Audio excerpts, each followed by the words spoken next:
Okay, normally I don't put background music into the intro things of these videos, but I have to make an exception just this once, because I mean, come on, literally when in the game does this music actually play? No, really, like, it's once in one cutscene for about 3 seconds and that's it, and yep, there it is in the sound test. It's almost like a metaphor for this whole video, taking a moment to appreciate something that's grossly overlooked by most. But that wasn't my intention going into this, I just wanted to jam for a hot second.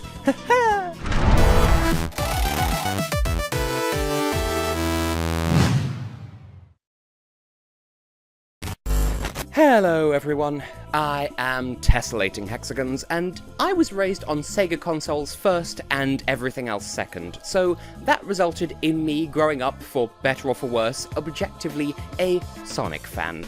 I grew up with Sonic the Hedgehog, in game form at least, since the comics are pretty scarce over here, even the UK exclusive ones. In the UK, yeah, I know. And the cartoons were pretty cringeworthy in all honesty, even as a child I thought that, and it truly pains me to see what the modern internet climate is surrounding people who admit to that, and towards the Blue Blur himself. And, okay, I admit, SEGA and friends haven't exactly been kind to their leading man over the years, far from it, but in the context of the time of release, things weren't always this bad, despite what society pressures you to believe. In this case, I'm talking specifically about Sonic Adventure, and I'll get onto its sequel another time. Objectively, for its time, it was an impressive game, and, in my opinion, it does in fact hold up to this day. However, because of the "lol Sonic, gotta go fast" meme culture of the modern day, people tend to be highly dismissive and critical of it, just because it's cool to do so.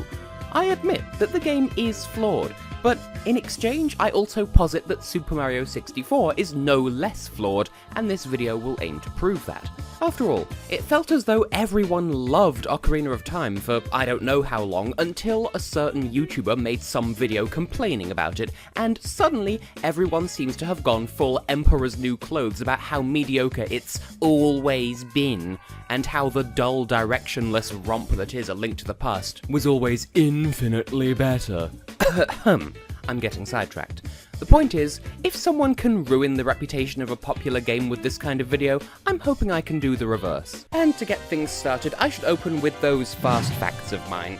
Predictably enough, it was published by SEGA after being developed by Sonic Team, or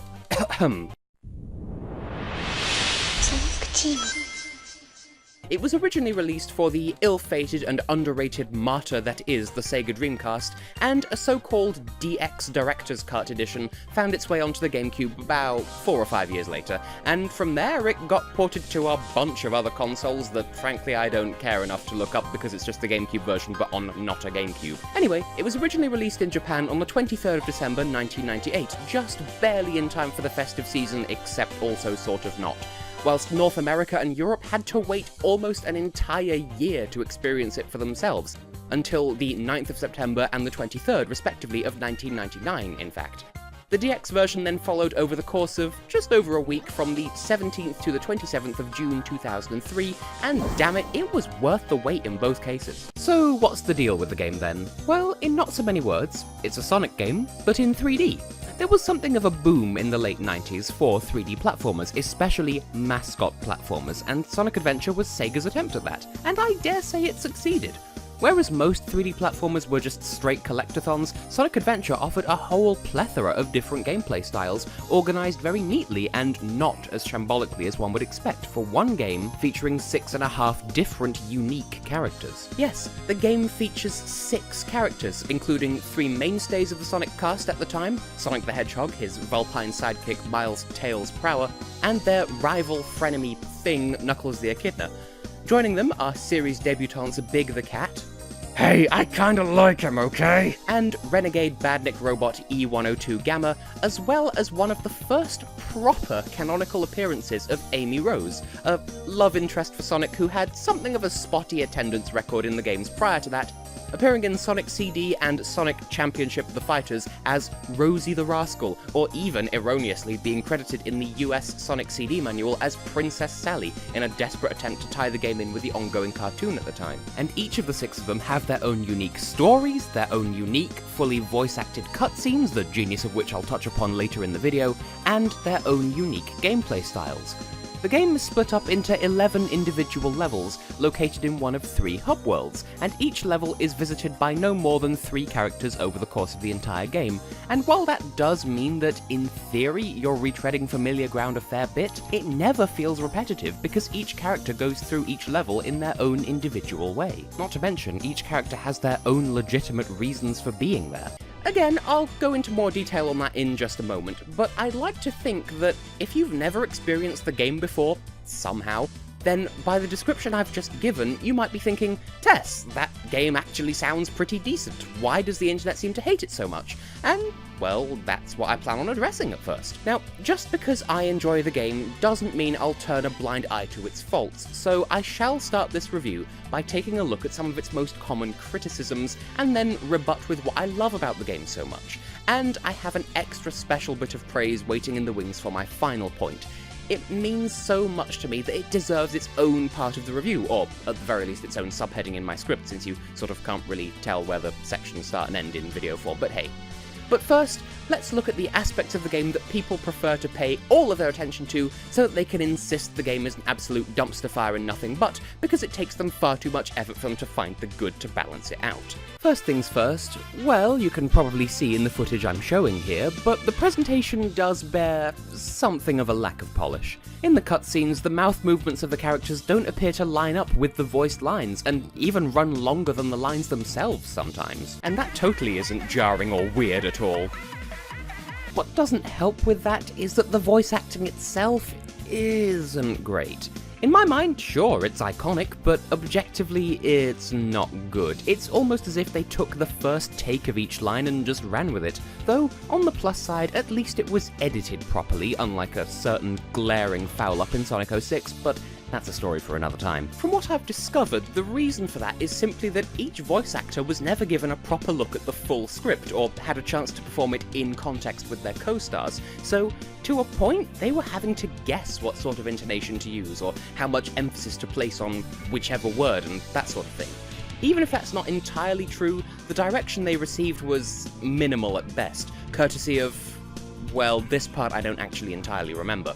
Either the director themselves didn't speak English natively, or the script had been written in English and then translated into Japanese, and then translated back into English from Japanese, making it sound just a little bit off to a native speaker's ear. Or maybe it was both of those things, I don't actually recall. And I'm not trying to say that that kind of uncoordinated hands-off approach is justifiable by any means. If anything, it's even more egregious because of how story-centric the game is. Sonic Adventure lives and dies by the story it presents, and if that can't be taken seriously, then a good chunk of the game's credibility falls down with it. The other component that adds to that even further is the game's occasional glitchiness. Now, I've played the game a fair amount for many years at different stages in my life with different playstyles in mind, and I've never really come across anything like that. But there are people out there who either seek them out deliberately or stumble upon them by chance and then decide either way that the whole game is a glitchy mess as a result. So there are our key criticisms of the game in a nutshell. It's a Sonic game with questionable voice acting, wonky presentation, and occasional instability. Well, we can strike that first one out immediately because that isn't a valid complaint. Just because it's a piece of Sonic media doesn't make it inherently bad, you child. As for the other three, well, they can all be explained in more or less the same way. As we've established, this is a highly ambitious game that was first released in 1998, meaning that it was developed even earlier than that. Bear in mind that Super Mario 64 was released in 1996, so for 2 extra years of development time, I dare say the game represents more than 2 years of technological advancements. Yes, the crux of my defense is that the game was ahead of its time, and I stand by that.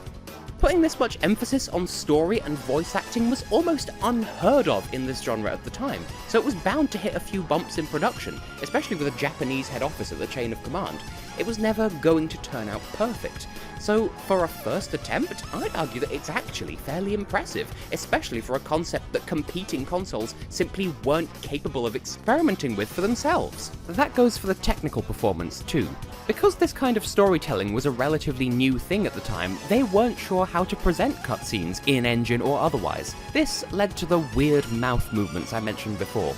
As it happens, they do sync up perfectly, but only if you have the audio set to Japanese. This was because the game was made for a Japanese market first, and so the developers didn't expect the rest of the world to assume English was the default, and so didn't try to accommodate it directly.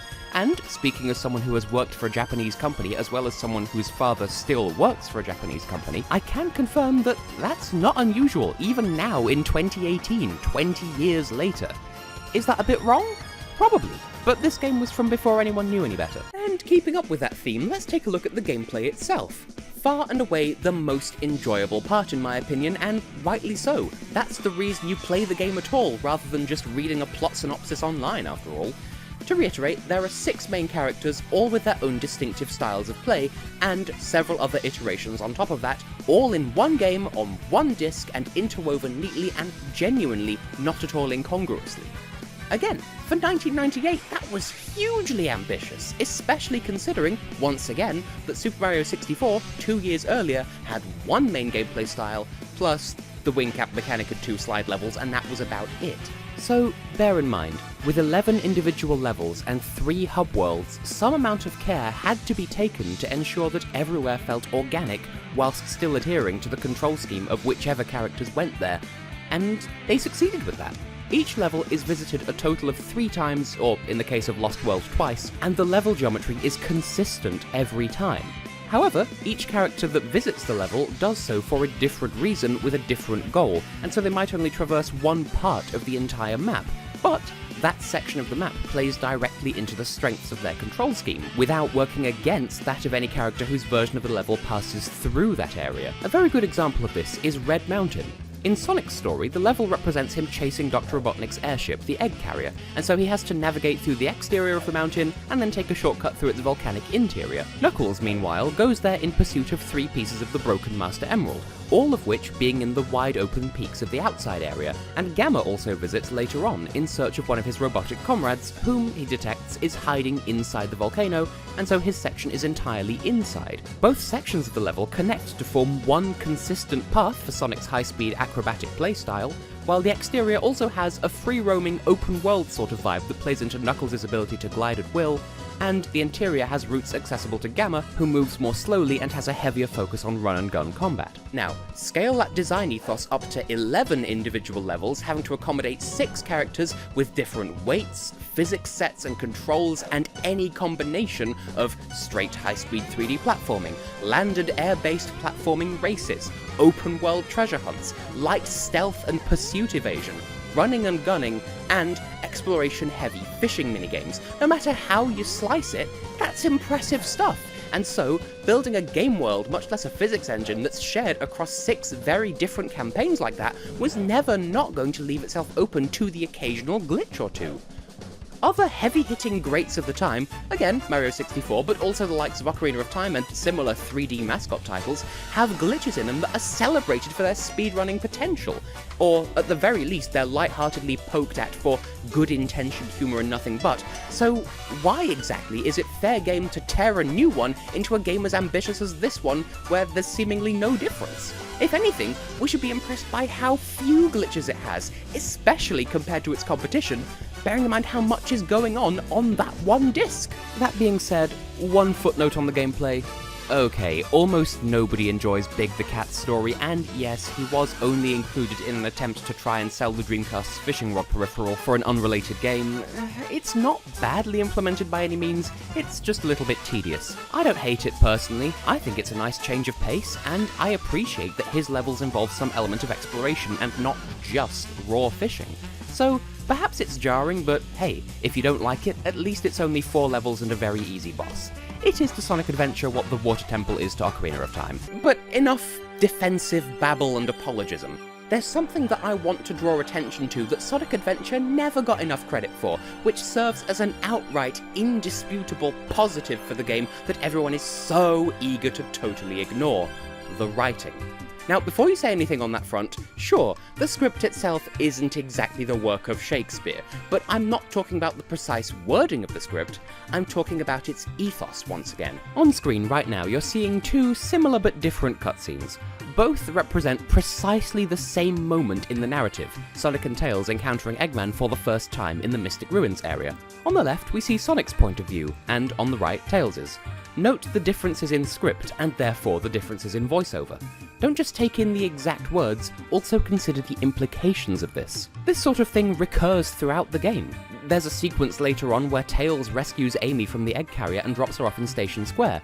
She then meanders off, pondering her next goal, while Tails freaks out about the giant missile emerging from the ocean on the horizon.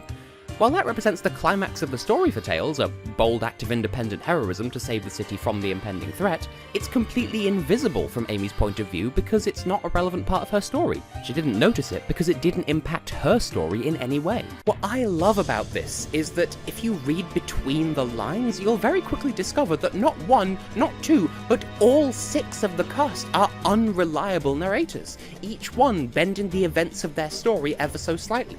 From Sonic's perspective, Tails is his bumbling sidekick who looks up to him, Knuckles is a perpetually angry idiot, and Amy is nothing more than a nuisance. To Tails, Sonic is his idealized super cool hero, Eggman is a legitimately intimidating, imposing threat, and Knuckles is a roadblock with little personality because he barely knows the guy, and so on and so on. I especially like how this is never overtly rubbed in the player's face. Each character's story isn't so heavily exaggerated or differentiated from the others that it's obvious that they're lying to make themselves seem more important or heroic than they are, or whatever. It's just that each story is distinctive enough in how it's told, and that they contradict each other just enough that you can infer just how heavily we're viewing the game from each character's own skewed perspective, and not just as this neutral, all-seeing eye looking in from the outside.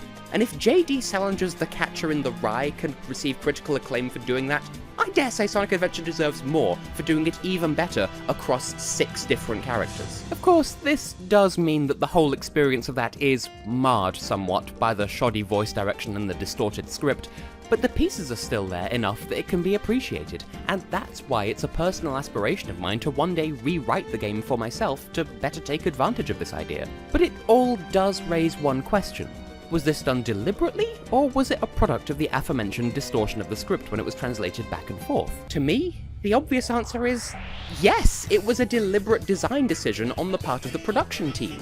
My evidence for that is quite simply the voice actors performed each different version of each cutscene. If there wasn't meant to be any kind of deviation between each character's version of events, then they would just recycle the same voice lines rather than wasting time recording alternative versions and then programming them in. This is what enables Eggman's voice actor to sound more menacing in Tails' cutscenes compared to the same cutscenes with Sonic, or for Gamma's voice to sound more personable in Amy's story compared to when he appears in others, and so on. And so, once again, allow me to bring up Super Mario 64 as its nearest rival at the time. Sonic Adventure had 6 main characters that flowed seamlessly, Super Mario 64 had 1. Sonic had a heavy emphasis on a story that was presented in a clever way that's backed up by literary tradition and was ambitious for its time, and Mario had no such thing. Sonic had the occasional glitch under the weight of its own ambitions, and Mario had plenty that break the game wide open. So please explain to me again why Sonic Adventure is the butt of a condescending meme, and Super Mario 64 is lauded as the greatest platformer of its day. Now make no mistake, I don't hate Super Mario 64, even though it might sound a lot like I do from these comparisons, but trust me, I don't. It is a very good game, there's no disputing that. However, I maintain that it's unreasonable to love that, and supremely hate Sonic Adventure at the same time. You don't have to view both as masterworks of their genres, but they can't be on opposing ends of that spectrum because they have enough common ground and enough quality that if you appreciate what one does, then you'll probably like a good chunk of the other as well. If one is objectively good, then that means that a lot of the other is also objectively good. You can't raise one up and dismiss the other in the same breath is what I'm trying to say here. And so, for that reason, I'll award Sonic Adventure a bold rank B. I'd be tempted to go for that A, albeit a low A, but it isn't the perfect game my nostalgia insists that it is. I concede, it does have a lot of flaws that the internet is right to pull it up on, but the internet goes too far one way, so I'm going too far the other to balance it out. It's a damn sight closer to perfect than the internet wants to believe, is what I'm trying to say with this. The problem is, predominantly, that shoddy voice work. Sure, at the time, they were breaking new ground, so the occasional slip-up was to be expected, but in re-releasing it a few years later, they had time to correct it, and didn't. In the DX version, the voice work remains the same as in the original, unchanged, as well as some odd decisions regarding the lighting engine and textures that I'm not qualified to talk about, but that basically make the game look a little worse. I mean, that being said, the DX version did include an all-new mission mode, where you find these mission cards hidden around the overworld and then try to find the mini-goal objective thing that spawns in, which is usually a repurposed object from some other mission, and whatever. That might be in one of the hubs or in one of the levels. That's an insane amount of fun. Like, that alone is why I bought the GameCube version despite already owning a perfectly functional version of the Dreamcast version, and this was back in, like, the mid-2000s. So, yeah, that gives the game even more replay value, and the DX version also added in some retro Sonic games that you can unlock and play in full at your leisure, much like the NES titles in the GameCube version of Animal Crossing. That's a really nice touch. They didn't need to do that, but they did it anyway. My only issue is they had a chance to fix one of the biggest criticisms of the game that prevent people from taking it seriously, and they didn't take it, loudly communicating to the fandom that they just really didn't care. Does that mean it deserves the hate? No, not at all. This was just Sega making a very Sega decision. But Sonic Adventure is a damn good game, and if it were made today instead, with today's technology and sensibilities, it would be revered as one of the greatest 3D Sonic games of all time. Assuming people could get past the memes first. Well, that's my take anyway. Of course, that is just me though, and you're in no way obliged to share my point of view. That being said, if you want to hear more of what I think about various things actually, you can support me over on patreon.com/TessHex, alongside the crew of lovely people who already do. For $1 per video, you can view my work a whole month ahead of time, ad-free, and have access to the patrons-only Discord channel on my server. And if you pledge even more than $1 per video, then you get more extra stuff out. The more you pledge, the more you get out. It's as easy as that. You could get bonus videos, outtakes reels, and so much more. It's not required, but it does help me out a whole bunch. Like, sincerely, I currently don't have a job. This is my only source of income. So if you can support me like that, then you are supporting the channel directly, but it's not required. With all that being said though, I have been and will continue to be Tessellating Hexagons, and I do hope you can join me again very soon indeed.